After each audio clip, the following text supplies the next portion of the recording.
Nu ką, liko gruodis, Lilit išeis gruodžio 20 ir Skorpiono transformacijos laikas baigsis, į kur ar pakilot kaip ereliai, ar susmukot kaip nykštukai. Rinkitės patys, ar vėl grįžot į sansaros ratą ir galbūt kibirkštis paskutinė galimybė monadą sulaikyti savo kūne, tai yra būtent šis laikotarpis gruodis.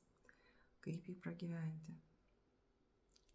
O kaip ir minėjau, pirmam įraše neskubėkit, atsižvelkit į save, klausykit savęs, girdėkit save.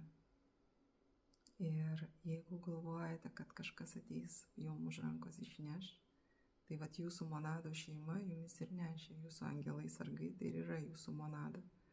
Ir jeigu monada iš jūsų išeina, kas tada jums padės?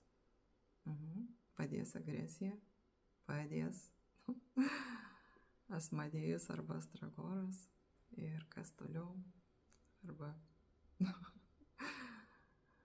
dar kokia sunki materija. Tai jūsų pasirinkimas, rinkitės. Visą laiką turit pasirinkimą, norit šviesos, eikite į šviesą. Šviesa yra jumise.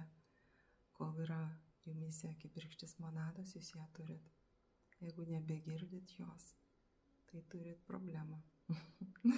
Problemą, tada ieškokit pravedėjo, ieškokit šviesos žmonių, kad jie už rankos jumis pravestų.